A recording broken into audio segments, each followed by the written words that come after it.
शयनावतु शयनो भुनक्तु शवीर्यं कर्वावहै तेजस्विनावधीतमस्तु मा विद्विषावहै। ओम शांति शांति शांति। अखंडमंडलाकारं व्याप्तं येन चराचरं तत्पदं दर्शितं येन तस्मै श्री गुरुवे नमः। गुरुर्ब्रह्मा गुरुर्विष्णु गुरुर्देव महेश्वर गुरु साक्षात् परब्रह्म तस्मै श्री गुरुवे नमः। तस्मै श्री गुरुवे नमः।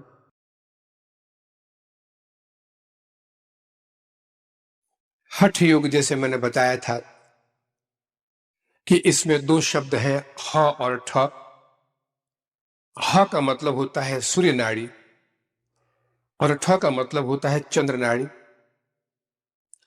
यानी यही इड़ा और पिंगला है। और मैंने पिछली एकादशी को बताया था कि एक साधक का सबसे पहला कर्तव्य है अपने शरीर को ठीक करें। अगर शरीर ठीक नहीं है तो साधना नहीं हो सकती है। और सिर्फ साधना ही नहीं, अगर शरीर ठीक नहीं है तो जीवन प्रवाह भी रुकता है, जीवन की यात्रा भी रुकती चलती है। स्वस्थ होकर जीवन यात्रा करें, इसमें हर तरह का कल्याण है। शारीरिक कल्याण है, मानसिक कल्याण है और आध्यात्मिक कल्याण है। देखिए, हमारे शरीर में दो नाड़ियां हैं, इड़ा और पिंगला। एक गर्म है, एक ठंडी नाड़ी है। और हमारे शरीर का जो स्वास्थ्य का संबंध है, ये इन सिर्फ दो नाड़ियों से ही इसका संबंध है। जब तक इड़ा और पिंगला का प्रवाह है तभी तक जीव भाव है, तभी तक शरीर है। और जब इड़ा और पिंगला का प्रवाह थमता है तब सुषुम्ना का प्रवाह शुरू होता है। आज का मुख्य उद्देश्य है विहंगम योग, यानी पक्षी की तरह उड़ना है। देखिए, सबसे पहला जो कर्तव्य है एक साधक का, एक गृहस्थी का भी, कि पहले शरीर को ठीक करे। और शरीर को ठीक करने के लिए सबसे जरूरी है श्वास लेना सीखे, सही तरीके से श्वास ले। हम श्वास गलत लेते हैं और गलत श्वास का अर्थ होता है कि बीमारियों को आमंत्रित करते रहते हैं। बीमारियां हमेशा आती हैं और शरीर समय के पहले ही वृद्धावस्था को प्राप्त हो जाता है। तो कहा गया है कि पहले प्राणायाम से और हठ योग की क्रियाओं से शरीर को ठीक करें। जब शरीर ठीक हो जाए तो प्राण को ठीक करें, यानी प्राणों पर विजय प्राप्त करें। और प्राण पर विजय प्राप्त हो जाए तो मन पर विजय प्राप्त करें। और मन पर विजय प्राप्त हो जाए तो चित्त पर विजय प्राप्त हो जाता है। और चित्त पर विजय प्राप्त होते ही आत्मा का दर्शन हो जाता है। तो एक क्रम है ये कि पहले जो स्थूल है इससे हमारी यात्रा शुरू होती है, और सबसे स्थूल है स्थूल शरीर। और यात्रा शुरू होकर धीरे धीरे सूक्ष्म की तरफ बढ़ती है। एक राजा अपने मंत्री पर क्रोधित होकर अपने मंत्री को सबसे ऊंची मीनार जो राज्य में थी उस मीनार के ऊपर में कैद कर दिया। अब मीनार के ऊपर में अकेला मंत्री कैद है, लेकिन मंत्री भागना चाहता है, इस बंधन से मुक्त होना चाहता है। प्रातःकाल उसकी पत्नी मिलने आई। उसने नीचे से कहा कि मैं आपके लिए अगर कुछ कर सकती हूं तो बताइए। मंत्री ने कहा कि तुम्हें काम करना, शाम को जब मिलने आना मुझसे तो अपने साथ एक मधुमक्खी लाना, और फिर थोड़ा शहद होना चाहिए, एक बूंद। और जितनी ऊंची मीनार है लंबाई में, उतने ही लंबा पतला सा रेशम की डोरी लाना, एकदम हल्का, और रेशम की डोरी के अंतिम छोर पर इतने ही लंबा एक बारीक सूते से उसको बांध देना, और ये बारीक सूता भी उतना ही लंबा हो जितना मीनार है।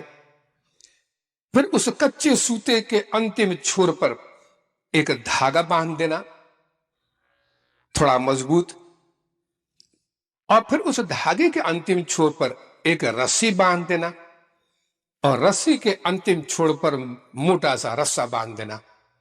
अब पत्नी इस चीज को समझ नहीं पाई, लेकिन उसने आज्ञा का पालन किया। मधुमक्खी के मुख के सामने शहद था, वो शहद के खाने के लालच में धीरे धीरे ऊपर उठने लगी, और साथ में सूता भी बढ़ता गया ऊपर में। मधुमक्खी ऊपर मीनार पर चढ़ती चली जा रही है, और पतला धागा रेशम का उसके साथ साथ बढ़ता जा रहा है। कुछ देर बाद मधुमक्खी ऊपर मीनार पर पहुंच गई।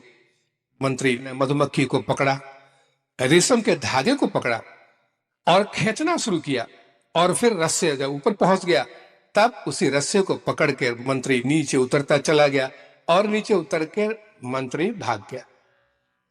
साधना प्रेमी, ये कथा इसलिए सुनाई गई कि हमारा हठ योग भी ऐसे ही चलेगा। पहले श्वास की क्रिया को हल्के से पकड़ें, जैसे रेचक पूरा करते हैं वैसे करें, और सबसे पहले अनुलोम विलोम, भस्त्रिका, खेचरी, इन सब का धीरे धीरे अभ्यास बढ़ाएं। इसमें जल्दबाजी नहीं करनी चाहिए। शरीर एक साधन पथ है, एक मंदिर है, और इस मंदिर का निर्माण मजबूती से होना चाहिए। अगर शरीर स्वस्थ है तो इस शरीर के अंदर सूक्ष्म शरीर है, उसके अंदर परमात्मा का कारण शरीर है, तो ये तीनों ही शरीर स्वस्थ होंगे।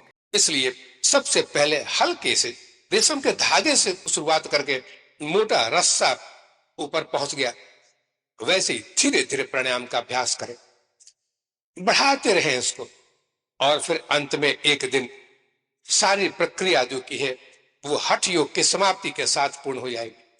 एक चीज हमेशा याद रखें, हम लोग जीवन में धन को कमाने के लिए तो बहुत वक्त देते हैं। हर समय हमारा उद्देश्य होता है कि जितना समय हम ज्यादा से ज्यादा दे सके धन कमाने में। सबसे बड़ा धन है शरीर का स्वस्थ होना, ये महाधन है। इसलिए इस धन को कमाने के लिए भी थोड़ा वक्त का व्यवस्था करना चाहिए। थोड़ा व्यवस्था करें, प्रातः काल 1 घंटा, संध्या काल 1 घंटा, सिर्फ इतने से ही आपका शरीर पूर्ण स्वस्थ हो जाएगा। और ये सबसे बड़ी दौलत होती है। हमारा जो शरीर है, इसकी जो बनावट है, ये एक ऐसा यंत्र है, इसको अद्भुत यंत्र कहा गया है। यानी उस विधाता की, परमात्मा की अद्भुत सृष्टि है ये शरीर। और इस शरीर में ऐसे ऐसे यंत्र लगे हुए हैं। हमारी इंद्रियां जैसे मान लें, या फिर हमारी जो शक्तियां हैं, चलने की शक्ति, पाचन शक्ति, श्वास लेने की शक्ति, ये सब इस तरह से एक दूसरे से गुथी हुई है कि इन सब को लेकर शरीर चलता है। अब शरीर को अच्छी तरह रखना या इसको नष्ट कर देना, ये हमारे हाथ में है। यही पुरुषार्थ है। हम अगर सही तरीके से शरीर को संयम में रखें तो निश्चित है कि शरीर स्वस्थ रहेगा। इसमें 3 प्रकार की नाड़ियां हैं, और उसके 3 अधिष्ठात्री देवता भी है। इड़ा नाड़ी है, इसके अधिष्ठात्री देवता हैं चंद्रमा। पिंगला है, इसके देवता हैं सूर्य। और तीसरा है सुषुम्ना, इसके अधिष्ठात्री देवता है हंस रूपी जीव। ये जीव को हंस कहा गया है। हंस ईश्वर का नाम है। और यही जीव जब सुषुम्ना के माध्यम से जब सहस्त्रार्थ में पहुंचता है तो ये जीव ही शिव बनता है, और तब अपने स्वरूप का परमात्मा में विलय करके मुक्त हो जाता है। लेकिन ये प्रक्रिया इतनी आसान नहीं है। देखिए, शरीर स्वस्थ हो तो मन स्वस्थ होता है, प्राण स्वस्थ होता है, और फिर चित्त स्वस्थ होता है, तब जीव स्वस्थ होता है। इसलिए सबसे पहले अपने शरीर को, अपने श्वासों को ठीक करना है। ये क्रम अगर बना हुआ है तो आप स्वस्थ हैं, और अगर श्वासों का क्रम ठीक नहीं है तो आप अस्वस्थ हैं, आप बीमार हैं। अब ये नियम के अनुसार हम हर 1 घंटे में एक नाड़ी को बदलते हैं, ये नियम है। जैसे अभी इड़ा अगर चल रहा है तो 1 घंटे बाद पिंगला चलेगा, और फिर 1 घंटे बाद फिर इड़ा चलेगा। तो जब तक इड़ा और पिंगला चलता है तब तक सुषुम्ना नहीं चलता है। जब इड़ा और पिंगला एक दूसरे में विलय कर जाएंगे तब सुषुम्ना का प्रवाह चलता है, तब जीव का उत्थान होता है, मूलाधार से बढ़कर ये ऊपर उठता है। तो साधा प्रेमियों, सबसे मुख्य बात यह है कि अगर आपका ये जो क्रम है कि हर घंटे में इड़ा और पिंगला का प्रवाह बदलना चाहिए, अगर ऐसा नहीं है तो आप समझें कि आपका शरीर अस्वस्थ है या फिर किसी बीमारी को आमंत्रित करने जा रहा है। इसको तत्काल ठीक करें। इसका क्रम जैसा धर्म ग्रंथों ने, ऋषि मुनियों ने जो बताया है कि हम हठयोग की क्रियाओं को क्यों करें। राजयोग उत्तम माना गया है, लेकिन हठयोग के बगैर राजयोग भी सिद्ध नहीं हो सकता है। हाँ, हठयोग की सारी क्रियाएं करें ऐसा आवश्यक नहीं है, लेकिन हठयोग की कुछ क्रियाएं ही राजयोग में काम आती हैं। अब जब हम श्वास लेते हैं, इसको ध्यान से सुने, इसमें कहा गया है कि 300 घन इंच यानी क्यूबिक इंच श्वास वायु हम हमेशा ग्रहण करते हैं। जब भी श्वास लेते हैं 300 घन इंच श्वास के साथ वायु अंदर जाती है, और श्वास हम छोड़ते हैं तो 300 की पूरी निकल जाती है बाहर। 300 घन इंच वायु अब शरीर के अंदर में, हमारे फेफड़े में और उससे लगी हुई जितनी नाड़ियां हैं, इनमें 200 घन इंच वायु पहले से ही मौजूद रहती है। लेकिन उस वायु का शुद्धिकरण तभी होता अगर वो बाहर निकलती, लेकिन ऐसा नहीं होता है। अब वो वायु या तो हफ्ते में एक बार कभी बाहर निकले या वो भी नहीं। इसका माने कि शरीर में वो जो 200 घन इंच जो वायु है, ये हमारे विकार पैदा करती है। अब ये कब निकलेगा? क्योंकि अगर हम साधारणतः श्वास लेते और छोड़ते हैं तो 300 लिया, 300 छोड़ दिया, तो वो 200 का 200 वैसे ही बना रह गया। लेकिन अगर भस्त्रिका करते हैं, अगर अनुलोम विलोम करते हैं, और अगर हम प्राणायाम से कुंभ करते हैं, इसको कहते हैं नाड़ी शोधन, यानी नाड़ियां शुद्ध हो जाती हैं। लेकिन जब तक ये 200 घन इंच वायु जो है दूषित है, ये नाड़ियों में है, तब तक नाड़ियां बंद है। इनको निकालने के लिए वेग से भस्त्रिका करनी पड़ेगी, अनुलोम विलोम करना पड़ेगा। ये सब जो प्राणायाम है, इनसे जो वेग बढ़ता है, उस वेग के साथ में ये वायु भी शुद्ध होती चली जाती है। अब दूसरी चीज है कि जो हम वायु श्वास लेते हैं उसमें 21% ऑक्सीजन होता है, 21%। तो जब हमने पूरी वायु श्वास ली तो 21% ऑक्सीजन अंदर गया, लेकिन जब हमने श्वास छोड़ दिया तो उसमें से 16% ऑक्सीजन ही निकल जाता है। कहने का मतलब है कि हम सारे दिन शरीर को अपने सिर्फ 5% ऑक्सीजन में ही चलाते हैं, यानी एक बहुत बड़ा अंश ऑक्सीजन का हम शरीर में टिका नहीं पाते हैं, और शरीर का सारा व्यवहार सिर्फ 5% ऑक्सीजन में ही करते हैं। अगर कुंभक किया जाए और शरीर को उसी भस्त्रिका से, उसी अनुलोम विलोम से और कुंभक से अगर हम वायु को अंदर ले और रोक दे, तब ये जो ऑक्सीजन है ये पूरी तरह शरीर में प्रवाहित होता है, और जो अंदर का जो कार्बन्स है, जो विकार है, ये निकलते हैं बाहर। तो 15% ऑक्सीजन शरीर में टिकना चाहिए, और अगर ऐसा हो गया तो आप वृद्ध अवस्था में भी स्वस्थ हैं, आप पूर्ण स्वस्थ हैं।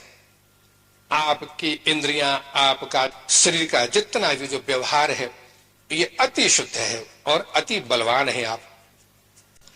अब ये सिर्फ 5% पर सारा व्यवहार हम करते हैं, और शरीर को जब ऑक्सीजन नहीं मिलता साधना प्रेमियों, तब चिड़चिड़ापन बढ़ता है, क्रोध बढ़ता है, अंदर से बेचैनी बढ़ती है, क्योंकि शरीर की आवश्यकता पूरी नहीं होती है।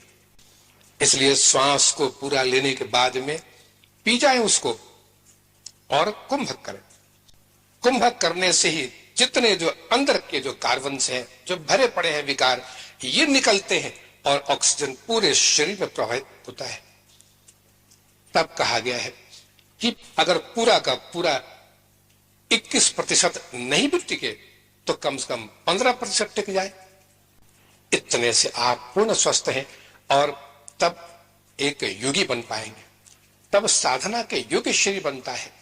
और नहीं तो 5% में शरीर हमेशा उसी वृद्धावस्था, वही बीमारियां, वही सब कुछ आमंत्रित करता रहेगा शरीर।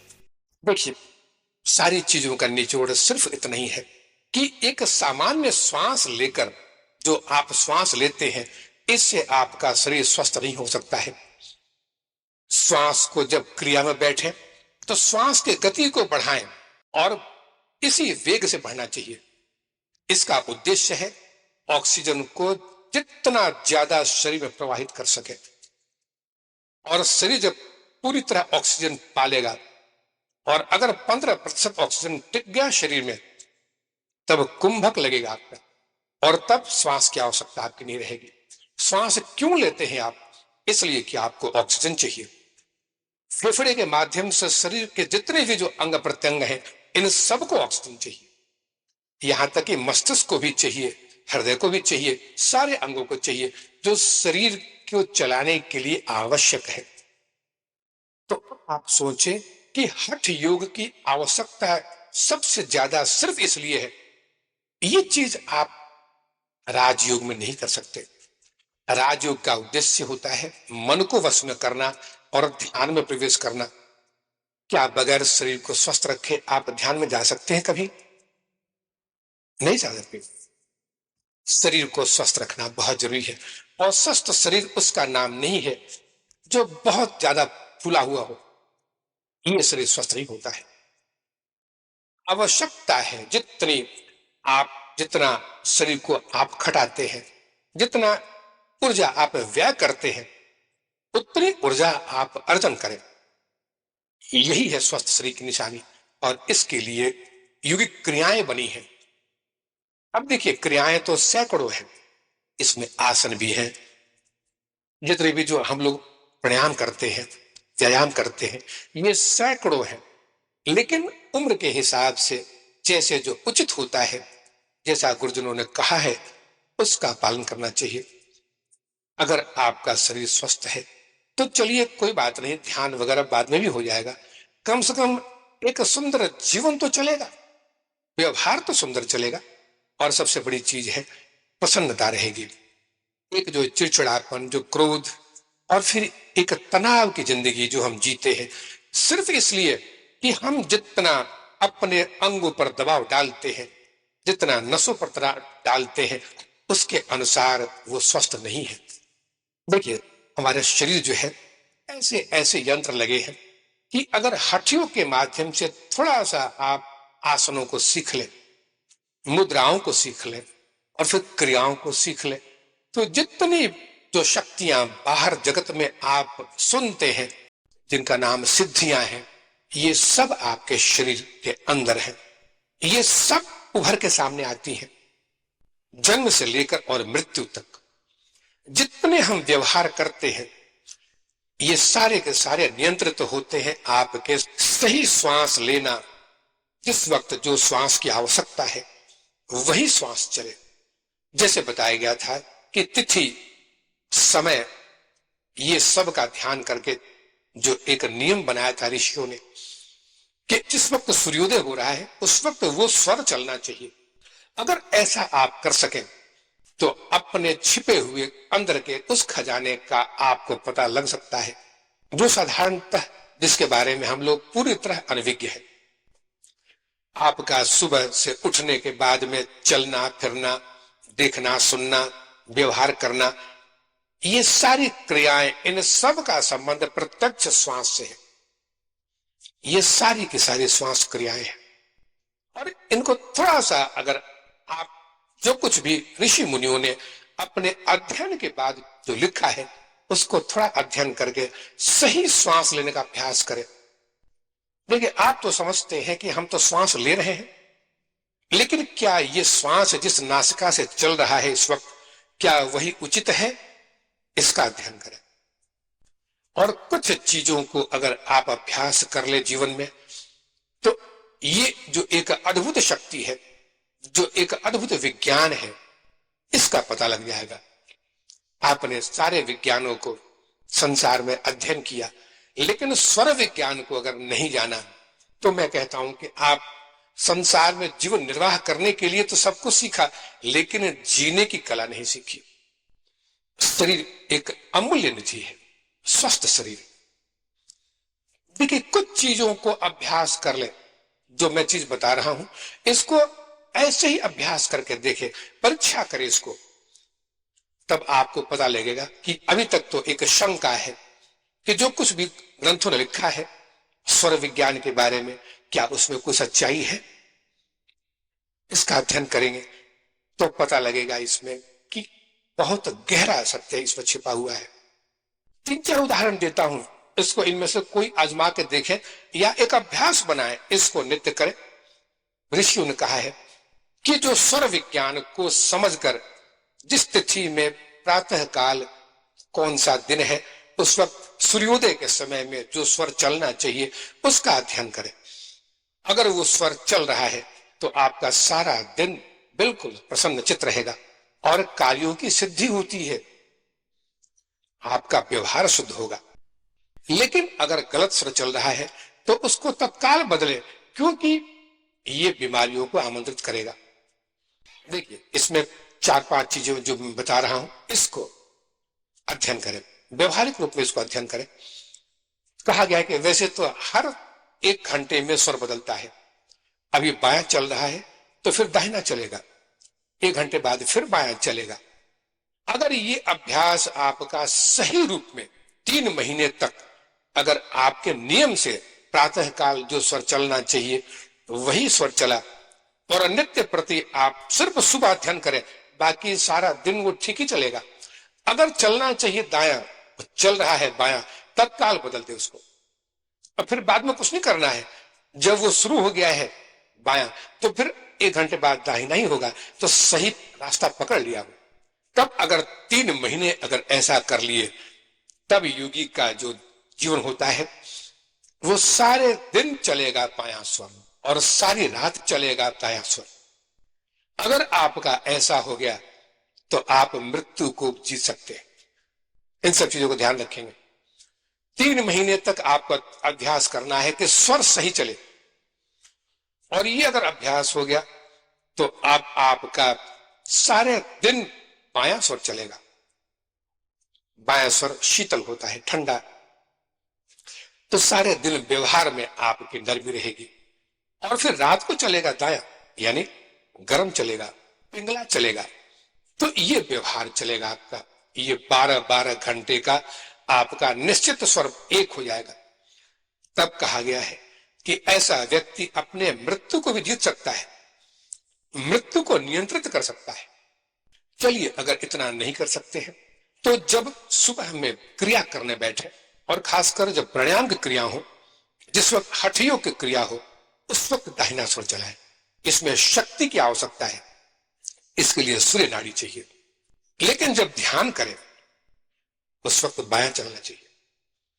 आप इसको बदलते रहे। जब हठयोग की क्रियाएं खत्म हो गई हैं, तत्काल बायां स्वर चला दे। जो भी स्वर चल रहा हो तत्काल बायां स्वर में लेके चले आए, और जितनी देर तक ध्यान कर रहे हो, देखिए उस दिन का ध्यान कैसा चलता है आपका, बहुत अंतर महसूस होगा।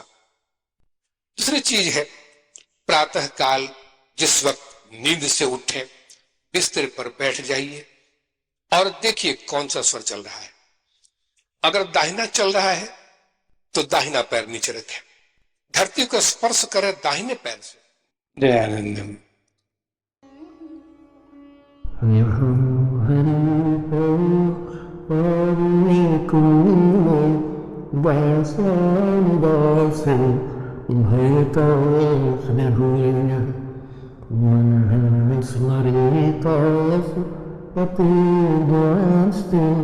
Granito carne